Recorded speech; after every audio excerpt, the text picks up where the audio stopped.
सहनौ भुनक्तु सह वीर्यं करवावहै तेजस्विनावधीतमस्तु मा विद्विषावहै।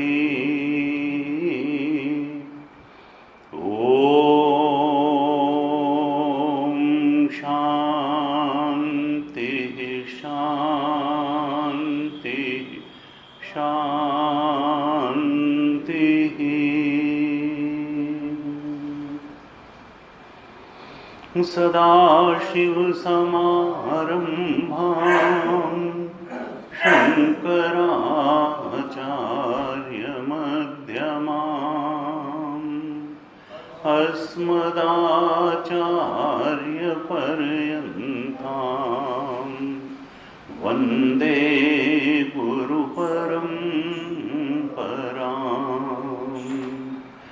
अज्ञानतिमिरान्धस्य ज्ञानाञ्जनशलाकया चक्षुरुन्मीलितं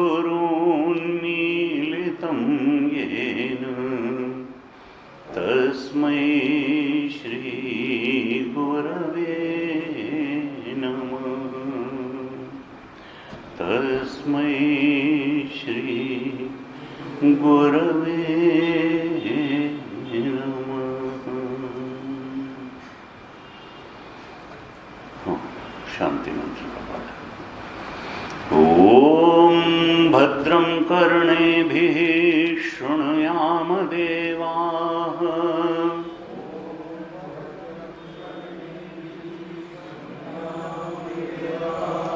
भद्रं पश्येमाक्षभिर्यजत्राः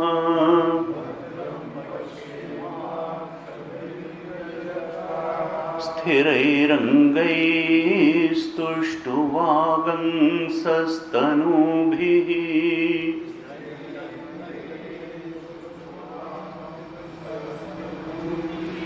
व्यशेम देवहितं यदायुः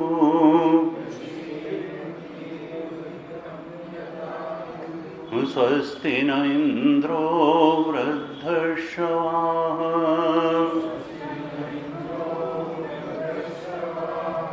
स्वस्ति नः पूषा विश्ववेदाः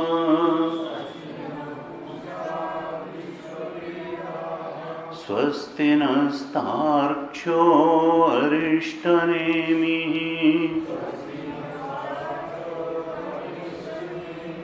स्वस्ति नो बृहस्पतिर्दधातु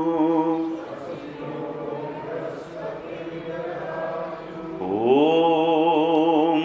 शान्तिः शान्तिः शान्तिः।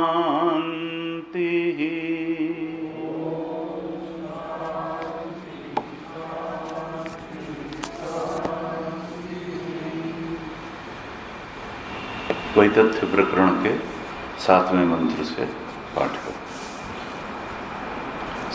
7th कारिका 7वीं कारिका से पाठ करें।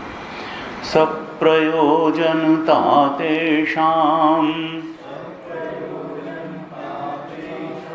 स्वप्ने विप्रतिपद्यते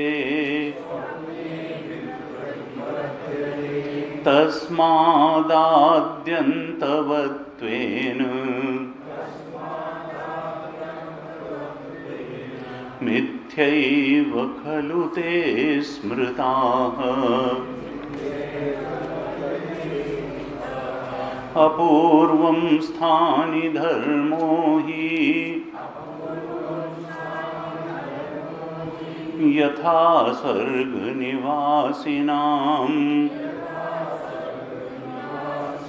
तानयं प्रेक्षते गत्वा यथैवेह सुशिक्षितः स्वप्नवृत्तावपि त्वन्तः चेतसा कल्पितं त्वसत् बहिश्चेतो गृहीतं सत् दृष्टं वै तथ्यमेतयोः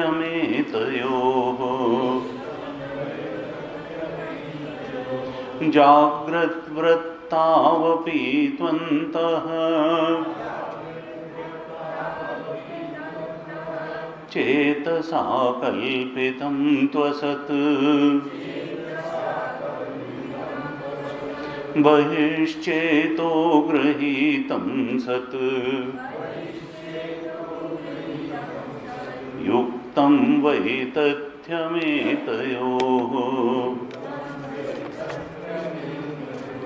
उभयोरपि वै तथ्यम् भेदानां स्थानयोर्यदि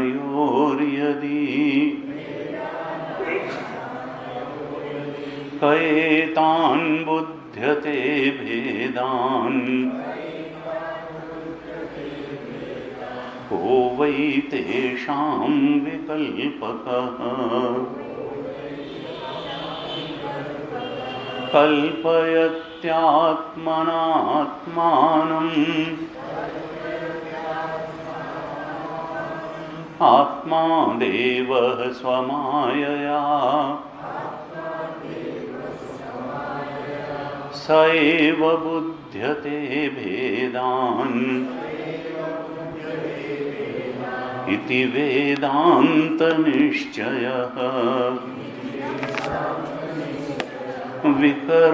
विकरोत्यपरान् भावान् अन्तश्चित्ते व्यवस्थितान् नियतांश्च बहिश्चित्ते एवं कल्पयते प्रभुः चित्तकाला हि येन्तस्तु द्वयकालाश्च ये बहिः कल्पिता एव ते सर्वे विशेषो नान्यहेतुकः अव्यक्ता एव येन्तस्तु स्फुटा एव च ये बहिः कल्पिता एव ते सर्वे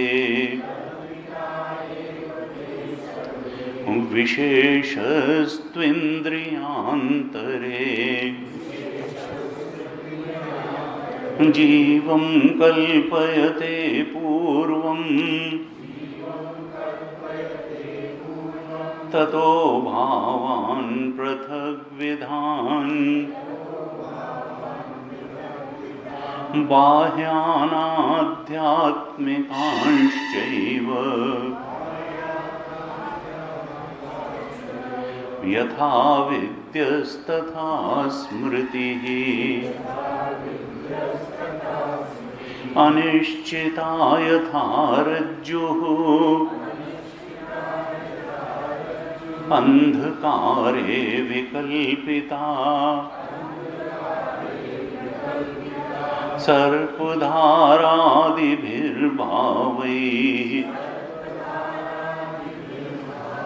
तद्वदात्मा विकल्पितः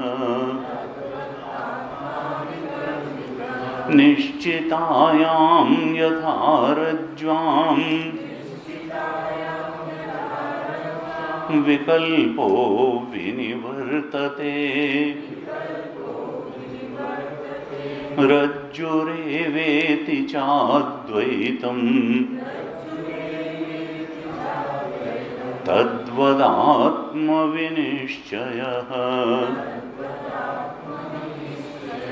तद्वदात्मविनिश्चयः।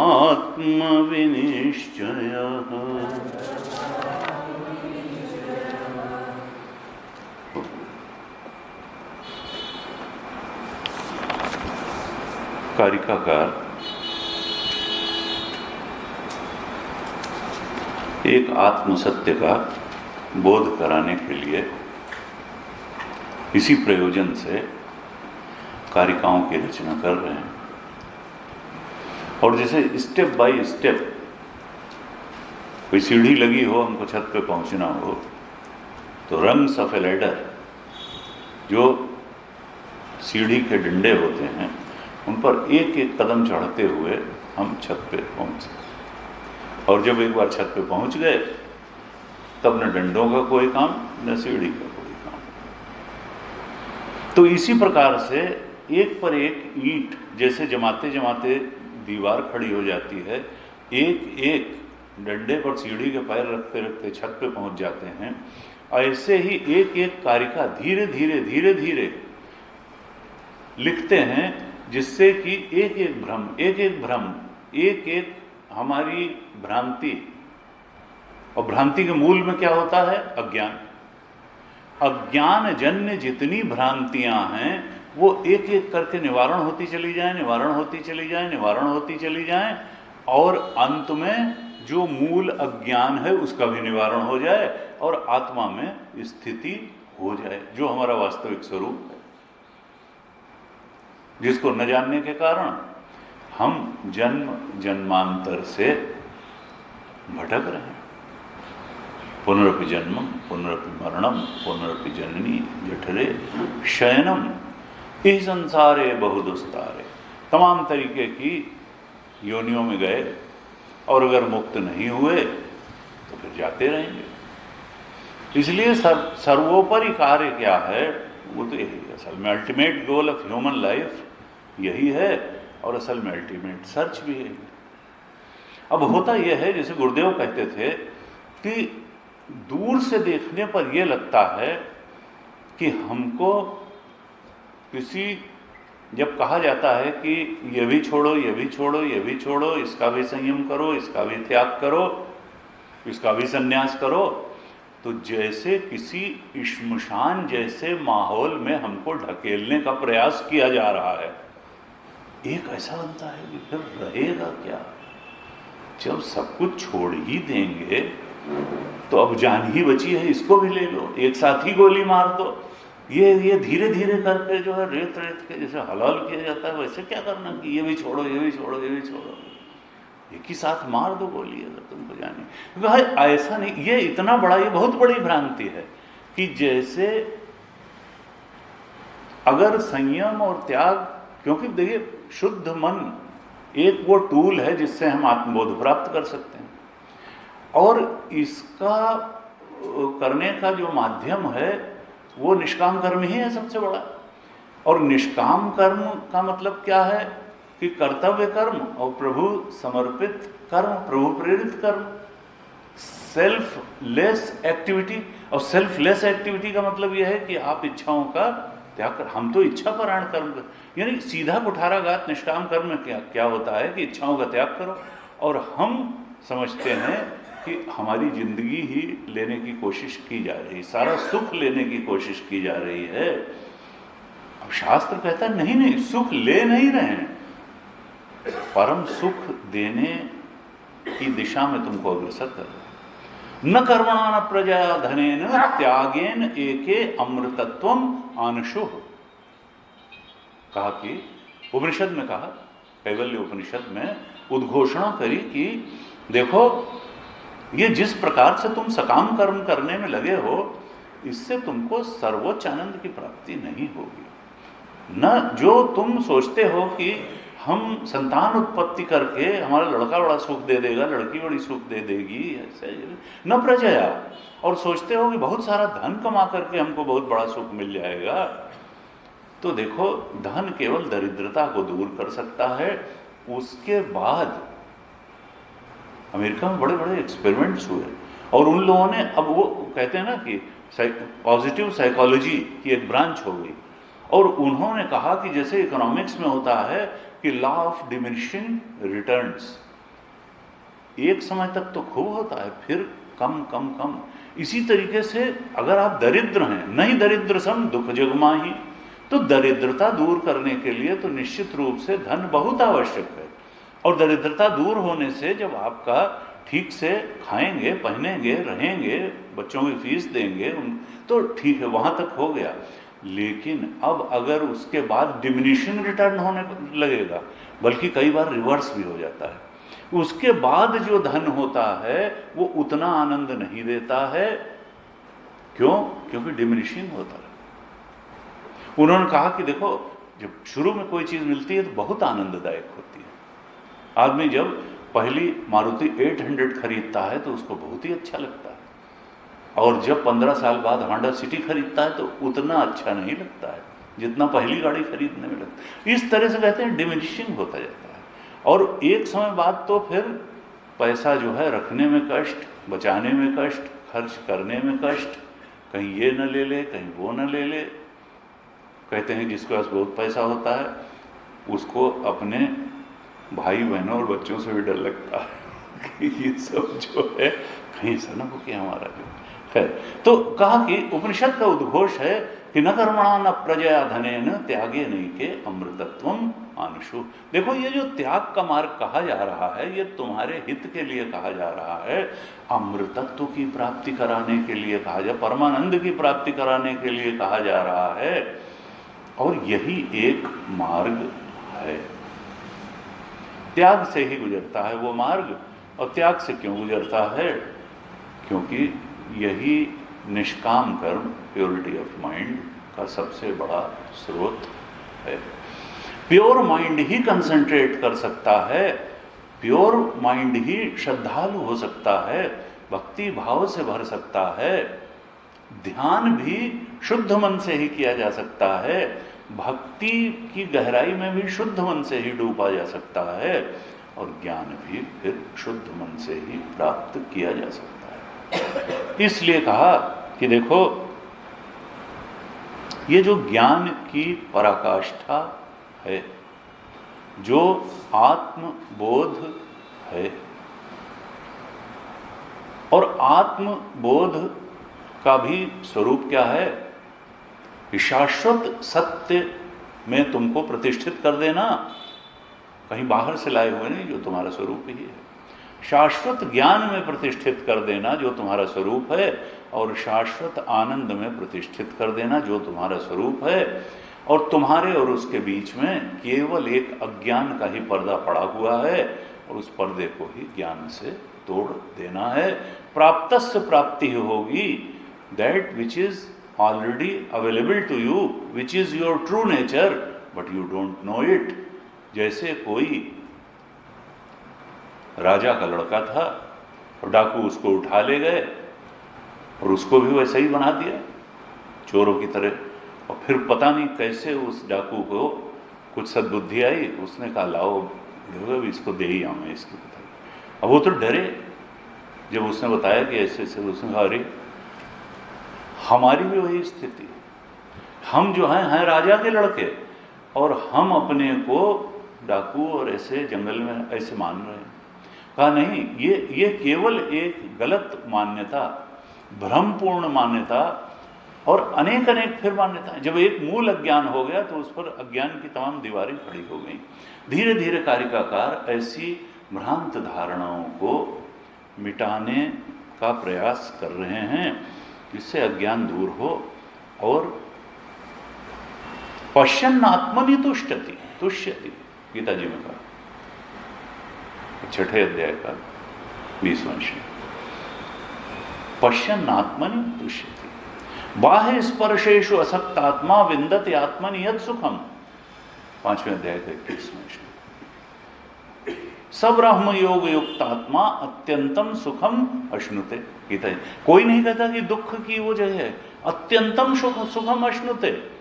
ये जो बाह्य स्पर्शेष, अगर तुम सोचते हो कि इंद्रिय संवेदनों में ही सुख है, इंद्रियों से प्राप्त होने वाली अनुकूल वेदनाओं में ही सुख है, ना, वो तो आत्म सुख तो इससे बहुत ज्यादा बड़ा सुख है। और वो क्या है कि जब इधर से थोड़ा ब्रेक लगेगा तो धीरे धीरे उधर बढ़ना होगा। बाह्य स्पर्शेषु असक्तात्मा विन्दति आत्मनि यत् सुखम स ब्रह्म योग युक्त आत्मा, वो तो अपने ब्रह्म स्वरूप से फिर जुड़ जाता है। और अत्यंतम सुखम अश्नुते, बहुत ज्यादा सुख उसको, यानी पराकाष्ठा का सुख मिलता है। पश्यन् आत्मनि तुष्यति, संतोष हो जाता है उसको, फिर भटकना ही खत्म हो जाता है, क्योंकि सुख के लिए ही तो सारी भागदौड़ थी।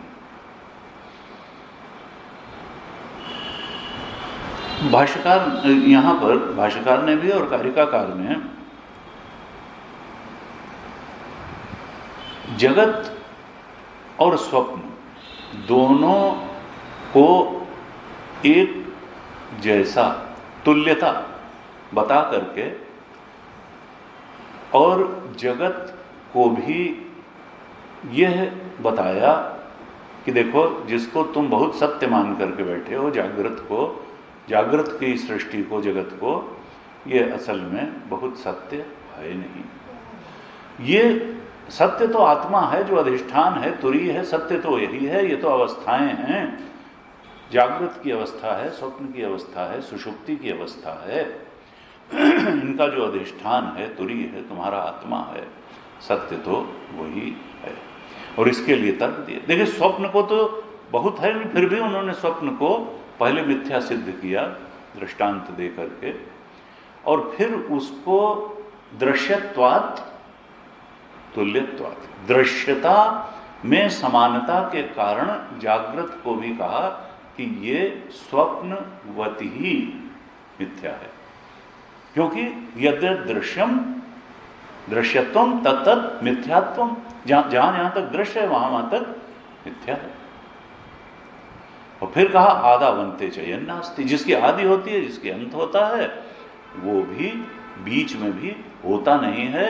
होता क्या है, उसका अधिष्ठान ही होता है, वो तो प्रतीति मात्र, आभास मात्र होता है।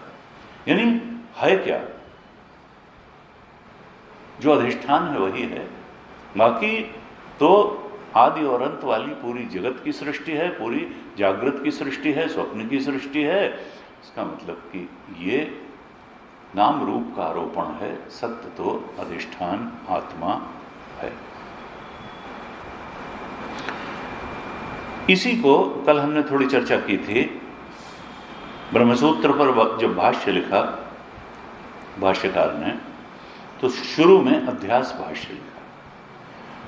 ब्रह्मसूत्र हमारा वेदांत का मूल ग्रंथ माना जाता है।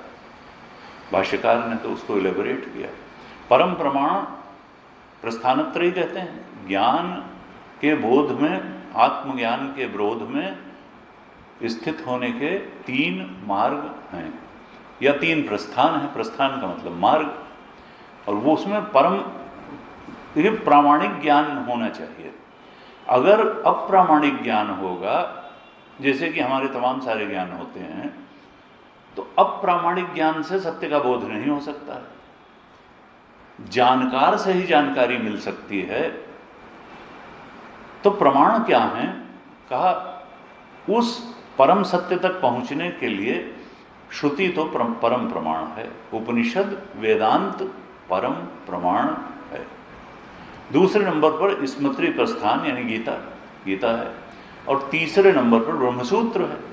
ये 3 प्रस्थानत्रयी माने गए। ब्रह्मसूत्र पर जब भाष्य लिखा भगवान भाष्यकार ने, भगवान शंकराचार्य ने, तो प्रारंभ में ही अध्यास भाष्य लिखा। सूत्रों 555 सूत्र हैं, उन पर व्याख्या लिखी और शुरू में लेकिन उसके अध्यास भाष्य लिखा कि देखो ये जो कुछ भी है, आत्मा से अलग जो कुछ भी है वो क्या है? अध्यास है। अध्यास का मतलब क्या होता है कि वही रज्जु सर्प का उदाहरण, रस्सी है, सांप है। तो रस्सी क्या है? रस्सी तो अधिष्ठान है और जो प्रतीयमान सर्प है वो अध्यास है। अध्यास का मतलब यह है, उसकी परिभाषा उन्होंने करी, अध्यास होता क्या है? तो वहां लिखा उन्होंने अध्यास भाष्य में, स्मृति रूप परत्र पूर्व दृष्टा व भासः अध्यास। जो स्मृति रूप हो और पूर्व दृष्ट हो। देखिए स्मृति पूर्व दृष्ट की ही आती है, अगर पूर्व दृष्ट नहीं है तो स्मृति में भी नहीं आएगा। स्मृति रूप पूर्व दृष्ट परत्र अवभाषा। स्मृति में कोई चीज पड़ी हुई थी, पूर्व दृष्ट थी, स्मृति रूप पूर्व दृष्टा, लेकिन वो स्मृति में नहीं रही थी, तो स्मृति में, लेकिन उसका अवभास कहां हुआ? वो भाषित कहां हुई? दिखाई कहां दी? परत्र, किसी और जगह, projected on some other substratum. अब वो जो प्रतीयमान सर्प था वो क्या रस्सी में था? ना ना, वो जो सर्प वहां दिखा वो असल में स्मृति में था। पहले कभी हमने सर्प देख रखा है, वो सर्प स्मृति में पड़ा हुआ था, स्मृति रूप था और पूर्व दृष्ट था। पहले से कहीं हमने सांप देखा था, पूर्व दृष्ट था और वो स्मृति में पड़ा हुआ था।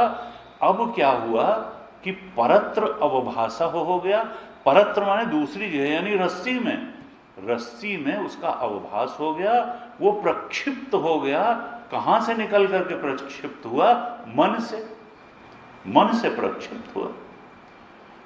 वो जो अध्यसित हुआ, सुपर इम्पोज हुआ रस्सी के ऊपर और वहां दिखा, तो वो कहां से निकल करके आया? रस्सी में से।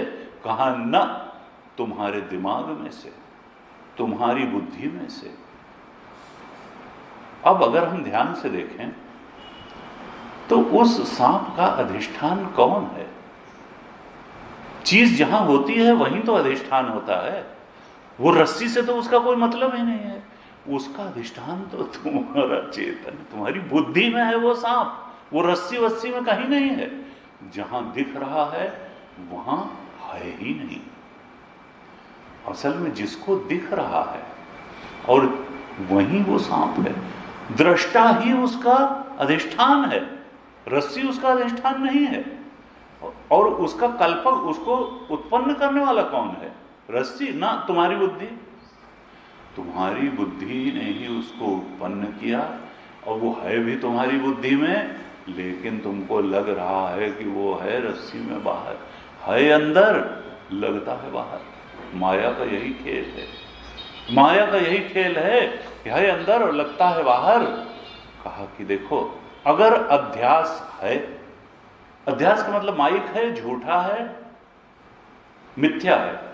मिथ्या चीज जहां दिखती है वहां नहीं होती है। सर्प मिथ्या था, जहां दिख रहा था वहां नहीं था। था कहां? था अंदर और दिखता था बाहर। वो क्या था? वो स्मृति रूप पूर्व दृष्ट, स्मृति रूप परत्र अवभाषा था। स्मृति रूप था, पूर्व दृष्ट था, और लेकिन दूसरी जगह उसका अवभास हो रहा था। कहा देखो, अगर दृश्यत्वात् आदि अंत वाला होने के कारण ये जागृत की सृष्टि भी मिथ्या है, तो जहां इसका अवभास हो रहा है वहां यह है वह नहीं है। कहां? वही सिद्धांत लागू करना पड़ेगा कि स्मृति रूप पूर्वदृष्ट परत्र अवभाषा ये दिखता है बाहर, लेकिन होती क्या है? अध्यास होता कैसा है? स्मृति रूप होता है। वासनाएं बन करके जिन्हें क्या क्या बैठा हुआ है अंदर, और उसका अवभास कहां होता है? परत्र होता है। क्यों होता है? वही मोह भ्रम शोक।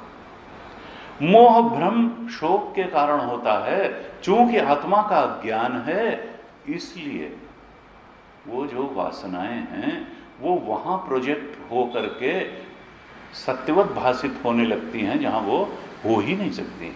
जहां पर वो दिखना ही नहीं चाहिए वहां दिखने लगता है, सत्य भी लगने लगता है, और सुख दुख देने वाला भी हो जाता है। प्रतिमान सत्य भय।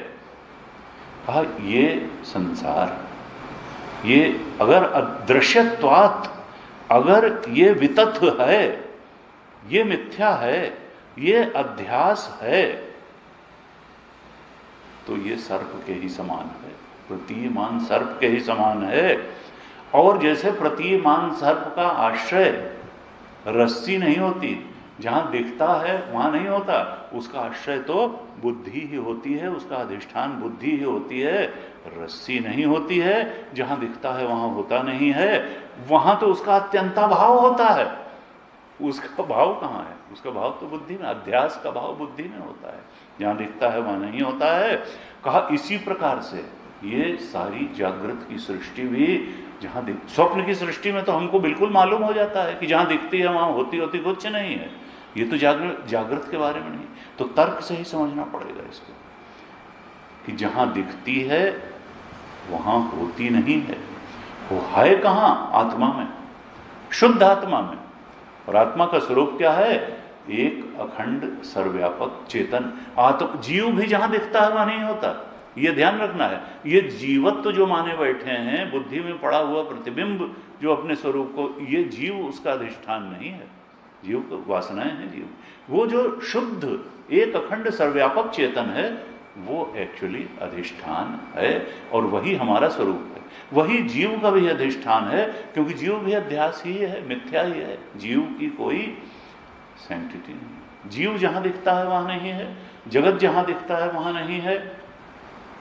कहा ये जो अधिष्ठान है वो आत्मा ही है, और वही सत्य है। अधिष्ठान ही सत्य होता है।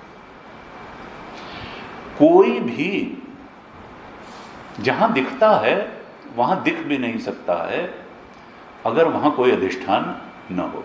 लाख सर्प बुद्धि में पड़ा रहे, अगर वहां रस्सी नहीं होगी तो सर्प वहां दिखेगा भी नहीं। यानी जहां दिखता है वहां भी कुछ न कुछ होना चाहिए, तभी अध्यास हो सकता है।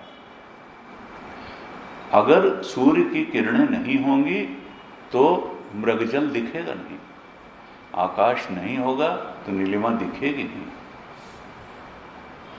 कहा ये जो है अध्यास कभी बिना अधिष्ठान के नहीं होता। जहां अध्यास है वहां भी समझिए कुछ न कुछ सत्य जरूर होगा। ये जगत जहां दिखता है असल में वहां भी आत्म तत्व ही है। वहां अगर आत्म तत्व न होता तो जगत की प्रतीति भी नहीं हो सकती थी। और जीवत्व भी जहां दिखता है वहां आत्म तत्व भी है।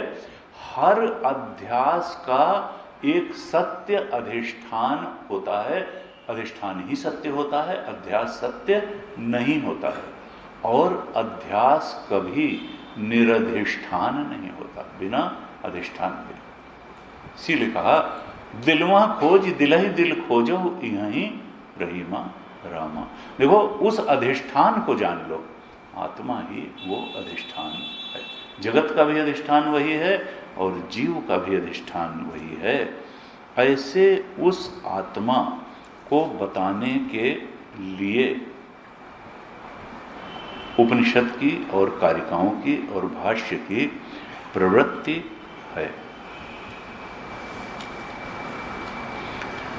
और इसके लिए थोड़ा सा हमको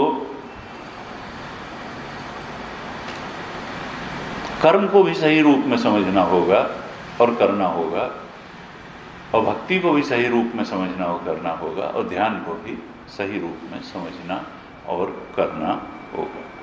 प्रवृत्ति है, लेकिन प्रवृत्ति कैसे करनी है? प्रवृत्ति से वैसे करनी है कि जो निवृत्ति में ले जाकर के खड़ी कर दे। ये नहीं कि प्रवृत्ति ही करते, प्रवृत्ति उद्देश्य नहीं, उद्देश्य आत्मज्ञान है। विनय पत्रिका में तुलसीदास जी ने बहुत अच्छे अच्छे प्रतीक दिए। रामचरितमानस में जो कुछ व्यक्ति के रूप में पर्सोनिफाई करके जिसका वर्णन है, विनय पत्रिका में आध्यात्मिक दृष्टि से उन प्रतीकों का उल्लेख किया। तो कहा लंका जो है वो सुप्रवृत्ति रूप है, दुष्प्रवृत्ति भी नहीं कहा, क्योंकि सुप्रवृत्ति से ही सोने की लंका बन सकती है। सोने की लंका जो है दुष्प्रवृत्ति से नहीं। कहा सुप्रवृत्ति रूप सोने की लंका है, लेकिन सुप्रवृत्ति भी अहंकार को बढ़ा देती है। इसीलिए कर्म कहते हैं ना कि हरि समर्पे बिनु सत्कर्मा। हरि कि सत्कर्म को भी अगर भगवान को समर्पित नहीं किया तो सत्कर्म का भी एक दोष ये है कि वो अहंकार को बढ़ा देगा, और अहंकार को तो खत्म करना है, क्योंकि यही तो असली बाधा है।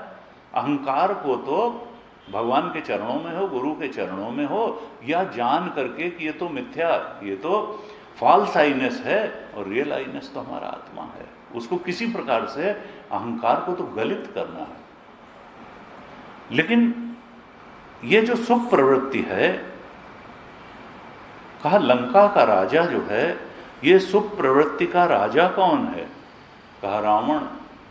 सुख प्रवृत्ति रूपी लंका का राजा जो है वो रावण है। रावण का क्या कहा? मोह दशमौलि तदभ्रात अहंकार पाकारी जित काम विश्रामहारी। लंका का राजा मोह रूपी रावण है, सुख प्रवृत्ति का राजा मोह रूपी रावण है, और उसका भाई कुंभकर्ण है, और उसका लड़का मेघनाथ है, जो कामना का प्रतीक है। पाकारी जित काम, चला इंद्रजित अतुलित जोधा। पाकारी इंद्रजीत है वो, पाकारी जित, लेकिन विश्रामहारी। कामना जो है आपको चैन से नहीं बैठने देगी, सारा विश्राम आपका हरेगी, वो काम का प्रतीक है। मेघनाथ भले वो देवताओं को, इंद्र को भी जीत लेगा, इतना जो है इंद्रजित है, पाकारी जित है। कहा कि ये सुख प्रवृत्ति का जो राजा है, अज्ञान, मोह, मोह माने अज्ञान, मोह सकल अनर्थ कर मूला। कहा कि देखो प्रवृत्ति अच्छी है, लेकिन एक सीमा तक अच्छी है। प्रवृत्ति ऐसी होनी चाहिए जो प्रवृत्ति से ऊपर उठा करके निवृत्ति में खड़ी कर दे, वही प्रवृत्ति आत्मज्ञान के लिए साधक है। वो प्रवृत्ति कैसी होगी? निष्काम कर्म की। ये नहीं कि कुबेर का जहाज जो है पुष्पक विमान लूट लाओ और वहाँ से जो है कहीं से जो है उनकी धन संपत्ति ले आओ, कहीं से उनकी स्त्रियां उठा लाओ, कहीं से उनकी संपत्ति ले आओ। तो ये सब जो प्रवृत्ति है, इससे सोने की लंका तो बन सकती है, लेकिन उसका राजा अज्ञान रूप रावण ही रहेगा, और वही तो मरना है। अज्ञान रूप मोह रूप रावण को ही मरना है, क्योंकि वो जो है वही बाधा है। राम राज्य में वही बाधा है, आत्मज्ञान में वही बाधा है। और उसके बाद में तुलसी बाबा ने कहा उत्तरकांड में, काकभूषुंडी, वो कहते हैं सकल कर्म कर थक्यो गोसाई और सुखी न भयो अबहि की नहीं। सकल कर्म कर थक्यो गोसाई, पता नहीं क्या क्या हमने किया, क्या क्या किया, क्या क्या किया, करते करते थक गए। लेकिन जब उन राम जी को पाया, सुखद स्वरूप आत्मरूप राम को पाया, तो जो सुख मिला वो तो कोई कर्म करने में नहीं मिला। सकल कर्म करी थके वो गोसाई, वहां तो थकान मिली। और इससे क्या हुआ? पायो परम विश्राम, राम समान प्रभु नाही कहूँ। एकदम अंतिम चौपाई ये लिखी रामचरितमानस। कहा सकल कर्म करि थके हो गोसाई, और सुखी न भयो अवहि की नाई। और कहा कर्म की हो ही स्वरूप ही चीन है। जब करता ही नहीं रहा, भोगता ही नहीं रहा, जीव ही नहीं रहा, तो अब कर्म तो आभासी हो गए। करेगा तो ज्ञानी भी कर्म, लेकिन स्वरूप ज्ञान के बाद तुलसी बाबा ने हटते नहीं है कहीं फिलॉसफी से, वेदांत से। कर्म की हो ही स्वरूप ही चीन। कर्म जो है स्वरूप को ज्ञान के बाद, कर्म तो होंगे प्रारब्ध वशात शरीर है कर्म, लेकिन कर्म का स्वरूप बहुत बदल जाएगा। कल हम चर्चा कर रहे थे 9वें और 10वीं कारिका में, कारिकाकार ने कहा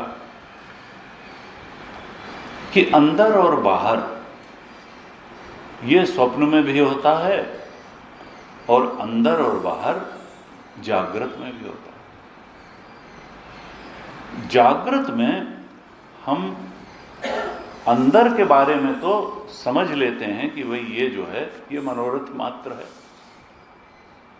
मन में हमारे जो बातें चलती हैं हम जान लेते हैं कि भाई मन का शत्रु मित्र आ गया, चित्त में आया, लेकिन ये कोई सत्य नहीं है, उससे मिलना नहीं हुआ। मन में अगर मिलना हुआ, मन में कोई चीज़ है तो, लेकिन बाहर जो कुछ हो रहा है, बहिश्चेतो गृहीतम सत, बहिश्चेतो 10वीं कारिका में कहा जागृत, जैसे स्वप्न में जो हमको शरीर मिलता है, जो उस शरीर में जीव होता है, उसकी स्थिति होती है कि वो भी मन की बातों को तो मनोरथ कल्पित मानता है, चेतसा कल्पितम मानता है, चित्त से कल्पित मानता है, लेकिन जो बहिश्चेतो चित्त से बाहर इंद्रियों द्वारा जो कुछ ग्रहण किया जाता है उसको सत मानता है। जो स्वप्न का हमारा स्वरूप होता है वो भी यही करता है कि मन की बातें कल्पित हैं, और जो बाहर स्वप्न सृष्टि होती है उसको सत मानता है। जागृत में भी बिल्कुल ऐसा ही है कि जो बाहर की सृष्टि है, जो इंद्रियों द्वारा हम ग्रहण करते हैं, मन में कोई गाड़ी आ गई, कोई रोड आ गई, कोई मकान आ गया, वो तो हम जानते हैं कि ये मनोरथ मात्र है, कल्पित है।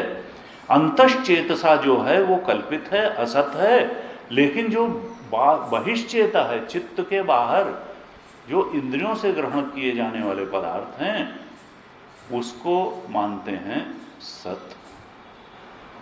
लेकिन स्वप्न से जागने के बाद क्या मालूम पड़ा कि नहीं, जो बहिश्चेतो ग्रहीत थे वो भी वितथ थे, और जो अंतश्चेता ग्रहीत थे वो भी वितथ थे। कहते हैं युक्तम वैतथ्य। जागृत के बारे में भी स्थिति बिल्कुल यही है कि चाहे अंतश चेतसा कल्पितम पदार्थ हो या बहिश्चेतो ग्रहीतम पदार्थ हो, इंद्रियों से चित्त के बाहर इंद्रियों द्वारा ग्रहण किए जाने वाले पदार्थ हों, युक्तम वैतथ्यम एतयो, ये दोनों ही वितथ हैं, मिथ्या हैं, यही कहना उचित है, युक्तम है।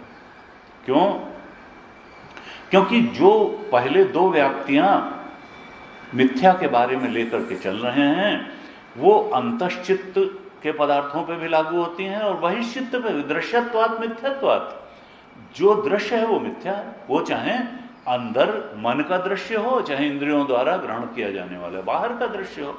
जब एक व्याप्ति स्टैब्लिश कर ली हमने कि यत्र यत्र दृश्यत्वम तत्र तत्र मिथ्यात्वम, तो इस बात में अब नया नया प्रश्न चिन्ह रोज लगाने की जरूरत नहीं है कि जो चित्त के अंदर के दृश्य हैं वो तो भाई जो है मनोरथ मात्र हैं, कल्पित हैं, और बाहर के दृश्य जो हैं वो तो भाई सत हैं।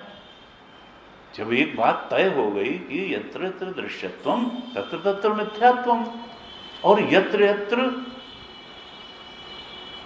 प्रध्वंसा भाव और प्राग भाव, जिसका प्राग भाव है, घड़ा पहले नहीं था और टूटने के बाद नहीं रहेगा, तो प्रध्वंसा भाव भी है और प्राग भाव भी है। आधावंते चयन नास्ति, जिसकी कभी आदि होती है, अंत होती है, वो बीच में भी नहीं होता। वर्तमान में तो तत्त था, ये भी हो गया था। ये जो दो व्याप्तियां अकाट्य हमने बना ली, अब उनसे डिफर करने की कोई बात नहीं है, चाहे अंतः चित्त के दृश्य हों या इंद्रियों द्वारा ग्रहण करने वाले बाहर के दृश्य हों। दृश्यत्वात् और आदावंते चयन्नास्ति वर्तमाने भी तत्त था। इन दोनों अकाट्य व्याप्तियों के कारण चाहे अंदर, चाहे स्वप्न के अंतः चित्त पदार्थ हों और बाह्य इंद्रियों से ग्रहित पदार्थ हों, या जागृत के चित्त के अंदर के दृश्य हों, या इंद्रियों द्वारा ग्रहण करने वाले बाहर के दृश्य हों, पदार्थ हों, उन दो व्याप्तियों के आधार पर बिल्कुल स्पष्ट होना चाहिए कि हाँ ये दोनों मिथ्या ही, हाँ ये दोनों ही, दोनों अध्यास ही, हाँ ये दोनों वितथ ही। यही जो है ये 9वीं और 10वीं कारिका में बताया। कहा कि देखो, अगर ऐसी बात है, अपूर्व पक्ष 11वीं कारिका में पूर्व पक्ष आता है। पूर्व पक्ष कहता है उभयोरपि वैतथ्यम भेदानाम स्थानयोर यदि कयेतान बुध्यते भेदान को वैतेषाम विकल्पका। आपने तो ऐसा बस करके रख दिया, कह दिया उभयोरपि वैतथ्यम 11वीं कारिका, कि भाई ये दोनों जागृत हो चाहे स्वप्न हो, ये वैतथ्य हैं, वितथ हैं, मिथ्या हैं, अध्यास मात्र हैं। उभयोः अपि वैतथ्यम, तो भाई यदि उभयोः स्थानयोः भेदानाम वैतथ्यम, अगर इन दोनों ही स्थानों के जितने भेद हैं, दृश्य हैं, पदार्थ हैं, वो अगर वितथ हैं, मिथ्या हैं, दोनों स्थान का मतलब क्या, यानी स्वप्न स्थान और जागृत स्थान, और स्वप्न में भी 2 स्थान और जागृत में भी 2 स्थान। स्वप्न के 2 स्थान क्या, अंतश्चित्त और बहिर्चित्त, इंद्रियों द्वारा ग्रहित स्वप्न की सृष्टि और मन में की स्वप्न की सृष्टि। जागृत के भी 2 स्थान, जो मनोरथ हैं मन के और बाहर इंद्रियों द्वारा ग्रहित सृष्टि। कहा ये दोनों ही अंतःचित्त, बहिर्चित्त और जागृत स्वप्न के अंतर और बाह्य पदार्थ अगर वितथ हैं, मिथ्या हैं, तो का एतान बुध्यते, अरे इनको जानने वाला कोई है कि नहीं है? सब कुछ अगर शून्य ही है तो फिर ये सब जानता कौन है? उसने निकाला अपना एक नया तीर।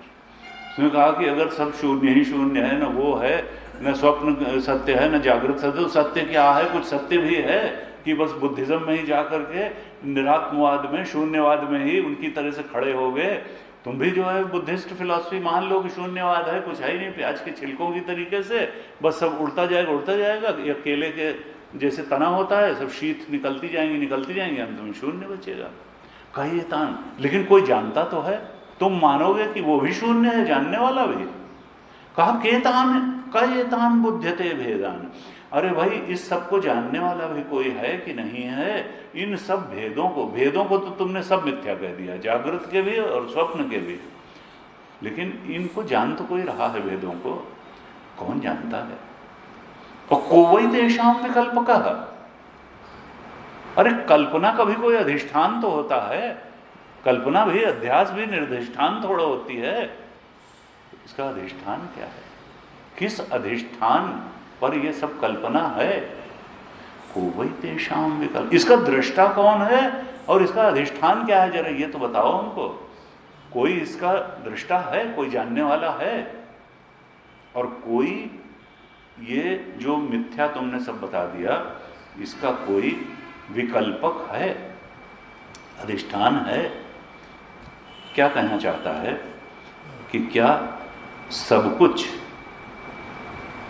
निरालंब है, निरधिष्ठान है, कुछ है नहीं, शून्य है? का देखो, ये जो व्याप्ति अगर कहीं बनी हुई है कि यत्र यत्र बाह्य भेदत्वम तत्र तत्र सत्यत्वम, जहां जहां बाह्य भेद है वहां वहां सत्य है। हमारी सामान्य रूप से व्याप्ति यही है। मन की सृष्टि को तो हम मान लेते हैं कि, लेकिन जहां जहां बाह्य इंद्रिय ग्राह्य सृष्टि है उसको कहते हैं ये सत्य है। बाह्य भेद को हम असत नहीं मान पाते, मिथ्या नहीं मान पाते। और ये भी व्याप्ति बनी है कि यत्र यत्र अंतः भेदत्वम तत्र तत्व मिथ्यात्वम। जो अंतः भेद है, मन के भेद हैं, वो तो मिथ्या है, लेकिन बाह्य के भेद सत्य हैं। कहा देखो ये दोनों व्याप्तियां गलत हैं, ये बिल्कुल गलत हैं। असली व्याप्ति वही है जो पहले हुई कि यत्र यत्र दृश्यत्वम तत्र तत्र मिथ्यात्वम। और ये व्याप्ति मिली कहाँ? स्वप्न के दृष्टांत से। ये जब प्रश्न खड़ा किया कि भाई कएतान बुध्यते भेदान को वैतेषाम विकल्प का, अगर सब कुछ वितथ ही है, मिथ्या ही है, तो इन भेदों को जानने वाला कौन है और इन भेदों का अधिष्ठान कौन है? कोई है भी या नहीं है? भाष्यकार ने जब भाष्य लिखा तो वहां पर कहा कि ये जो पूछ रहा है कि कौन जानता है और कौन अधिष्ठान है, विकल्पक है, कहा स्मृति ज्ञानयोः का आलंबनम इति अभिप्राय। इसका अभिप्राय क्या है कि ये पूछना चाहता है, और इन्होंने खोल दिया कि स्मृति ज्ञानयोः का आलंबन, स्मृति का और ज्ञान का आलंबन, अधिष्ठान क्या है? स्मृति का मतलब क्या है? अंतश्चित्त। और ज्ञान, ज्ञान हम उसको मानते हैं, इसको यथार्थ मानते हैं ना, बाहर से जो है। तो ज्ञान का और स्मृति, इन्होंने नए शब्द दो भाष्य में दे दिए। अंतःचित्त मनोरथ के लिए स्मृति दे दिया, और बाहर के जानने के लिए ज्ञान शब्द दे दिया। कि स्मृति और ज्ञान दोनों का कोई आलंबन है, आश्रय है या नहीं है, अधिष्ठान है या नहीं है, ये जानना चाहता है। इस कारिका का ये अभिप्राय है उसका। यानी दूसरे शब्दों में क्या पूछना चाहता है? न चेत निरात्मवाद इष्टः। क्या आप जब कहते हैं कि जागृत स्वप्न अंतर्बाह्य सब मिथ्या है, तो क्या निरात्मवाद की तरफ आप बढ़ाना चाहते हैं कि आत्मा जैसी कोई चीज नहीं है, या इसका कोई आलंबन है दोनों का? अब इसका उत्तर देते हैं 12वीं कारिका में। क्या कहते हैं कारिकाकार? कल्पयति आत्मना आत्मानम आत्मा देवः स्वमायया स एव बुध्यते भेदान इति वेदांत निश्चय। वेदांत का अर्थात सारे ही उपनिषदों का क्लाइमेक्स ऑफ वेद इज वेदांत, यानी उपनिषद। वेदांतो नाम उपनिषद प्रमाण। वेदांत का मतलब है उपनिषद, और उपनिषद क्या है? प्रमाण है। वेदांतो नाम कहा इति वेदांत निश्चय। सारे ही उपनिषदों का निर्णय क्या है, निष्कर्ष क्या है? कि ये आत्मा ही, आत्मदेव ही स एव बुध्यते और स एव कल्पयति। दो ही चीजें तो उसने पूछी थी कि का एतान बुध्यते और कोवैतेषाम विकल्प का।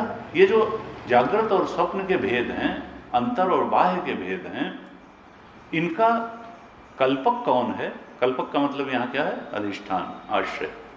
क्या निर्धिष्ठान है या इनका कोई अधिष्ठान है? और जानने वाला कौन है? अधिष्ठान कौन है और दृष्टा कौन है? अब अभी हमने जो चर्चा करी इसके पहले, वो जरा फिर से मन में रखने की जरूरत है कि देखिए, जो अध्यास होता है, जो अध्यास होता है, मिथ्या होता है, वितत होता है, उसका जो दृष्टा होता है वही अधिष्ठान होता है वास्तव में। प्रतिमान सर्प का अधिष्ठान असल में रस्सी नहीं थी, उसका अधिष्ठान वही था जहां से वो निकल करके प्रक्षिप्त हुआ था। वास्तव में तो वही अधिष्ठान, वही तो था वो। यानी दृष्टा ही अधिष्ठान था, चेतन ही अधिष्ठान था, दृष्टा चेतन था। जो चेतन दृष्टा जिसने सांप देखा वहां जहां सांप था ही नहीं, असल में वही देखने वाला था और वही अधिष्ठान भी था, वही तो था सांप। पूर्व दृष्टा स्मृति रूपा परत्र अवभाषा, यही तो था। यानी अगर कोई मिथ्या चीज है, जान लिया है कि मिथ्या है, वितत है, तो उसका अधिष्ठान वही होता है जो उसको जानने वाला होता है। दो अलग अलग चीजें नहीं होती हैं। जो जान रहा है वही अधिष्ठान, यही बात कहते हैं कारिका में। कल्पया, उसको कल्पक कौन है, उसका अधिष्ठान कौन है? कहते हैं आत्मा एव, आत्मा ही उसका अधिष्ठान है और स एव बुध्यते, आत्मा ही उसको जानता है। यही दो प्रश्न पूछे थे अगर सब कुछ मिथ्या है, तुमने जागृत स्वप्न अंतर्बाह्य सबको मिथ्या बता दिया, तो इनका अधिष्ठान कल्पक कौन है? कहाँ रस्सी में कल्पना हो रही है कि अंदर हो रही? अंदर हो रही। और उसको जानने वाला कौन है? कहा देखो ये जो आत्मदेव हैं यही उसको जानने वाले हैं, यही सब था। स्मृति रूप, पूर्व दृष्ट और परत्र भाषा, जहां वो नहीं था वहां प्रोजेक्शन कर दिया, इमेजिन कर दिया, कल्पयति, प्रोजेक्ट कर दिया वहां जहां वो था नहीं, था आत्मा। प्रोजेक्शन के कारण संसार दिखने लगा। कैसे? कहां प्रोजेक्ट किया? कहा जब आत्मा के अलावा कुछ है नहीं तो आत्मा ने प्रोजेक्ट किया और आत्मा में प्रोजेक्ट किया और आत्मा को प्रोजेक्ट किया। आत्मना आत्मानम आत्मा देवः। और कैसे प्रोजेक्ट किया?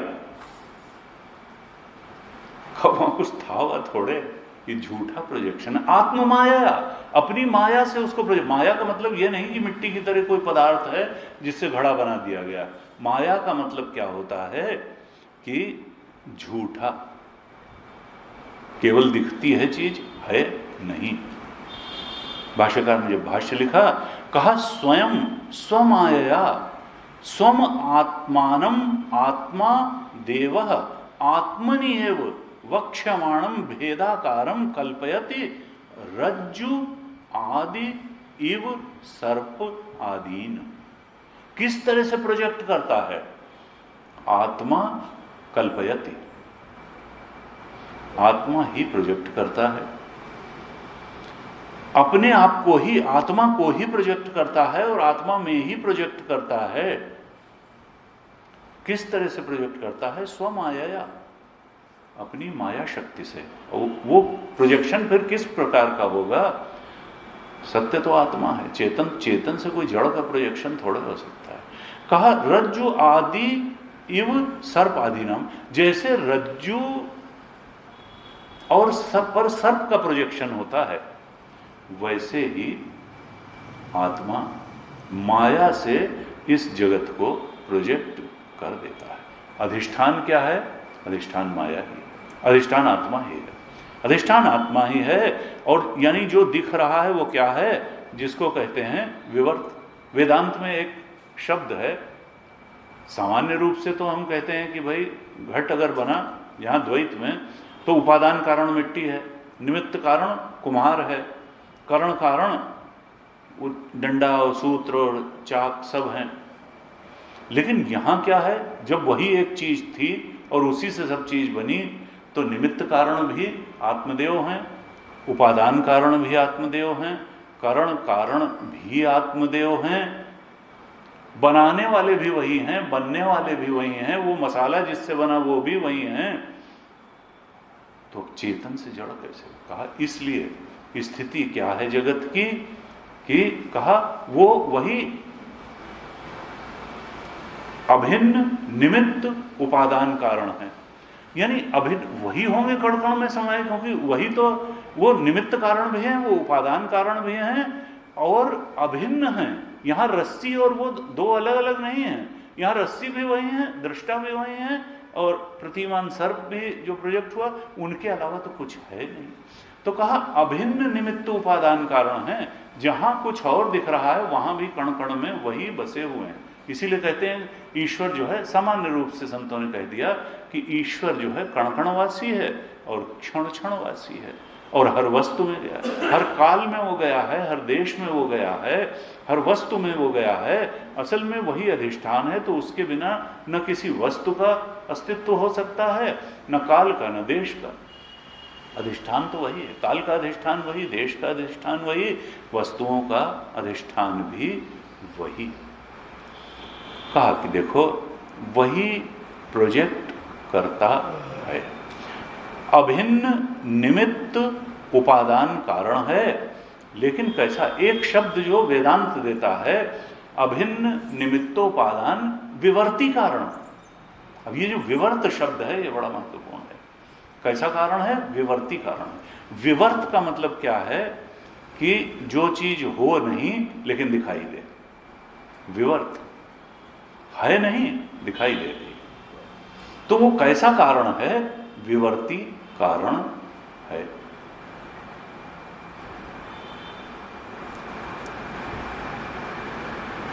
रस्सी को अगर हम कहेंगे कि प्रतीयमान सर्प का कारण है, तो भाई कैसा कारण है? वहां कोई सर्प वर्प है नहीं। असल में जिसको दिख रहा है सर्प, वो तो रस्सी को सर्प का कारण मानेगा। लेकिन अगर ज्ञान हो गया कि भाई सर्प, प्रतीयमान सर्प नाम की कोई चीज ही नहीं है, तो काहे का कार्य और काहे का कारण? अगर कार्य का मिथ्यात्व, कार्य का माइक होना, कार्य का विवर्ती होना, कार्य का प्रतीति मात्र होना, आभासी होना, ये सत्य हो गया, ये जान लिया गया, तो अब आत्मा काहे की कारण रह गई और संसार काहे का कार्य रह गया। कार्य और कारण तो अज्ञानी को समझाने के लिए ही है। असल में देखा जाए तो इन ट्रू सेंस आत्मा न कारण है और न उसका कोई कार्य है। ये तो जिसको दिखता है उसको कारण की तलाश करनी पड़ेगी, तो उसको समझाने के लिए कहा जाएगा कि आत्मा अभिन्न निमित्त उपादान विवर्ती कारण है।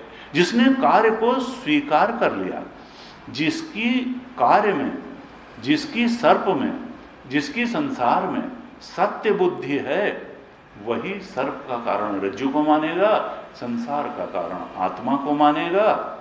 नहीं तो न आत्मा कारण है, न रस्सी कारण है, न रज्जु, न सर्प कार्य है, न संसार कार्य। तो सृष्टि की स्थिति वेदांत में कैसी है? रज्जु सर्प इव है, नहीं दिखती। अज्ञान के कारण बहुत सच्ची दिखती है, और ज्ञान की दृष्टि से तो क्या है? आने जाने वाली है। अरे भाई ये संसार, ये तो हर आदमी इस रंगमंच पर आता है और अपना कार्य करता है, अपना पार्ट प्ले करता है और फिर अपना पार्ट प्ले करके चला जाता है। इस तरह से जो है फिलोसफाई करते हैं।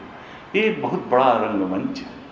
जैसे रंगमंच पर कलाकार आते हैं, अपने डायलॉग बोलते हैं, अपना पार्ट प्ले करते हैं, ऐसे ही ये मनुष्य भी सब इस संसार रूपी रंगमंच पर आते हैं। और फिर कबीर ने अपने ढंग से, उन्होंने इतना जो है उसको म्यूजिकल करके नहीं कहा, उन्होंने थोड़ा सा कस के, मतलब चलती चक्की देख के दिया कबीरा रोए हैं, और दो पाटन के बीच में साबुत बचन को। ये ऐसी भूत और भविष्य के बीच में जो ये वर्तमान है, ये दो पाटन, ये जो भूत और भविष्य के दो पार्ट हैं, इसके बीच में कोई साबुत, चलती चक्की देख के दिया कबीरा रोए। दो पाटन के बीच में साबुत बचा न कोई। कुछ नहीं, ऐसे खत्म हो जाएगा बिल्कुल माइक, रज्जु सर्पवती खत्म हो जाएंगे, तो कुछ पता ही नहीं चलेगा गए कहाँ। तमाम प्रकाशवत का जैसे अंधकार चला जाता है, कहाँ गया, कोई जगह थोड़ी ली जाती है अंधकार के, जाए वो पता नहीं कहाँ चले जाते हैं। कहा ऐसा जो है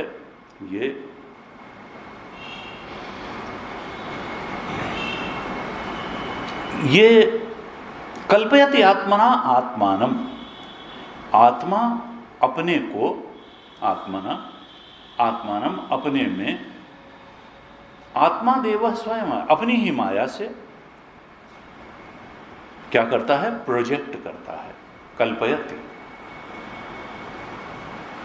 सएव, और वही आत्मा अनुभव भी करता है, क्योंकि हम अनुभव कर रहे हैं तो हम तो चेतन हैं। कहा ये सब भेदों का कारण वही है, अधिष्ठान वही है, अनुभव करने वाला भी वही है। जो दृष्टा है, अनुभव करने वाला है, जानने वाला है, वही अधिष्ठान है। ये हमने पहले 2-3 तरीके से समझने की कोशिश की कि देखो, अध्यास का जो दृष्टा होता है असल में वही अधिष्ठान होता है। यानी हमारे ही अंदर, इसी को देखिए दक्षिणामूर्ति स्तोत्र में कितना अच्छा पहले ही कहा, विश्वम दर्पण दृश्यमान नगरी तुल्यम निजांतर्गतम। अरे ये सारी विश्व जो है वो दर्पण में जैसे नगरी दिखती है, ऐसे ही तुम्हारे मन के ही अंदर है। विश्वम दर्पण दृश्यमान नगरी तुल्यम निजांतर्गतम, जो दृष्टा है वही अधिष्ठान है। पश्यन्नात्मनि माया, है तो आत्मा में, आत्मनि आत्मा में है, लेकिन माया के कारण कैसी दिखती है? बहिर्वोध भूतम यथा निद्रा, दिखती बाहर है अंदर, दिखती बाहर है, जैसे निद्रा यानी स्वप्न में, स्वप्न की सृष्टि होती अंदर है और दिखती बाहर है। जागने पे मालूम पड़ता है। इसी तरह से आत्मज्ञान में जागरण होने पे मालूम पड़ता है कि ये बाहर बाहर नहीं थी, ये तो अंदर थी। जो दृष्टा था वही अधिष्ठान था, और ये सिर्फ इट वॉज मियर प्रोजेक्शन, इमेजिनेशन, कल्पयति, और अधिष्ठान तो हम ही थे, आत्मा ही अधिष्ठान था। पश्यन्नात्मनि मायया बहिर्वोध भूतम यथा निद्रया, यह साक्षात कुरुते प्रबोध समय। जब साक्षात्कार हो जाता है, आत्म साक्षात्कार हो जाता है, आत्मज्ञान में, आत्मबोध में प्रतिष्ठा हो जाती है, यह साक्षात और प्रबोध हो जाता है, आत्मा का बोध हो जाता है। यह साक्षात कुरुते प्रबोध समय स्व आत्मानम एव अद्वयम, स्वात्मान में वाद्वयम। ये जो अपना आत्मा है यही एकमात्र अद्वैत तत्व है, ये बोध हो जाए। स्वात्मानम एव अद्वयम, यह साक्षात कुरुते प्रबोध समय स्वात्मान में वाद्वयम, अपना आत्मा ही एक और अद्वैत था और कुछ नहीं। कहा ये वहां तो गुरु की वंदना है, तस्मै श्री गुरुमूर्तये नमिदम श्री दक्षिणामूर्तये। जिस गुरु ने ऐसा बोध करा दिया, ऐसे उन दक्षिणामूर्ति भगवान को मैं प्रणाम करता हूं। कहा इस तरह से यह वेदांत का निश्चय है। भाष्यकार फिर कहते हैं, स्वयमेव च तान बुध्यते भेदान तद्वद एव इति एवं वेदांत निश्चय है।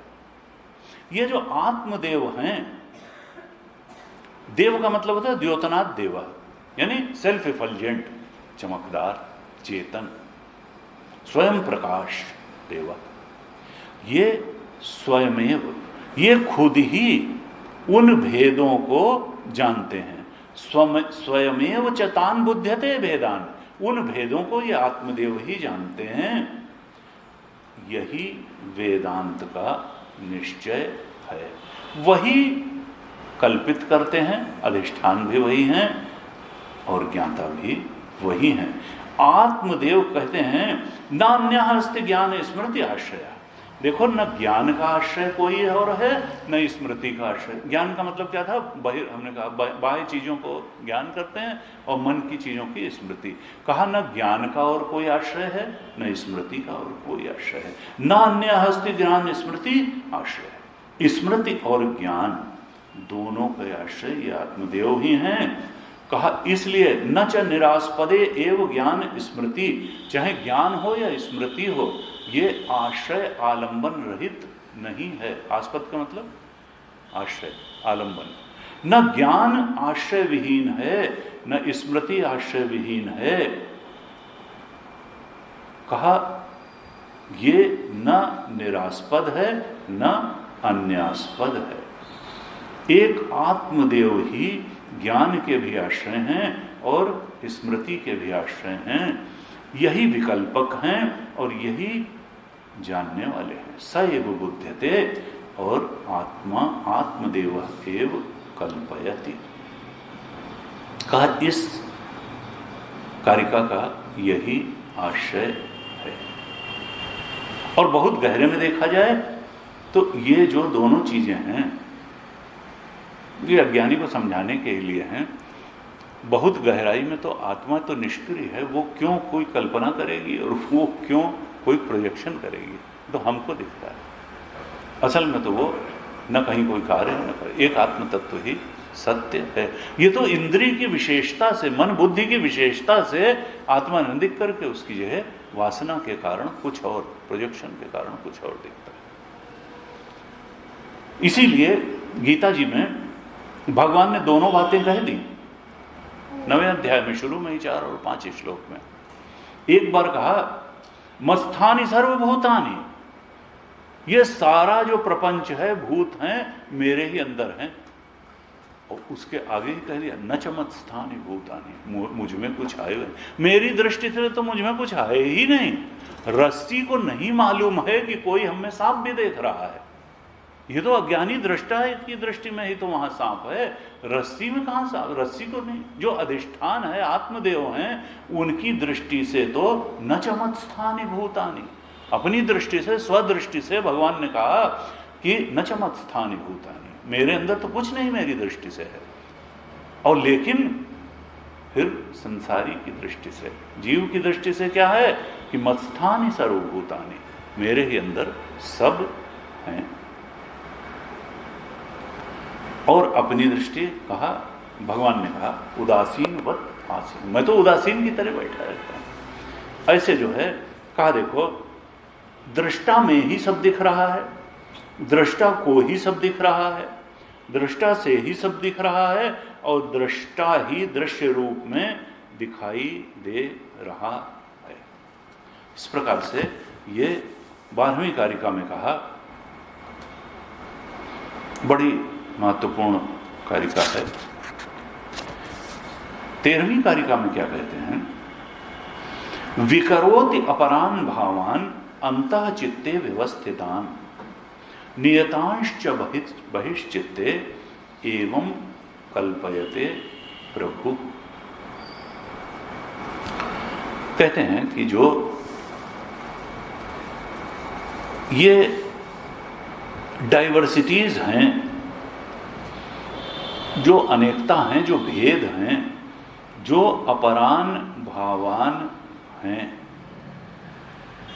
कहाँ के अपरान भावान, अंतश्चित्ते, मन के अंदर के, चित्त के अंदर के जो बहुत सारे पदार्थ हैं, यानी मनोरथ के, मन में जो हुआ, अंतश्चित्ते अपरान भावान, जो नाशवान हैं। अंदर तो हम जानते हैं कि चीजें नाशवान हैं, थॉट आई, उसमें जो मकान आया वो कोई उसका रियल एग्जिस्टेंस थोड़े, गाड़ी आई, कोई आया, रोड आई, शत्रु मित्र आया, अपरान वो तो स्वप्नवत हैं। अंतश्चित्त में जो बहुत सी डाइवर्सिटीज, भेद होते हैं, वो सब कैसे होते हैं, वो स्वप्नवत होते हैं, अपरान होते हैं। लौकिकान कहा कि वो विकल्पित हैं,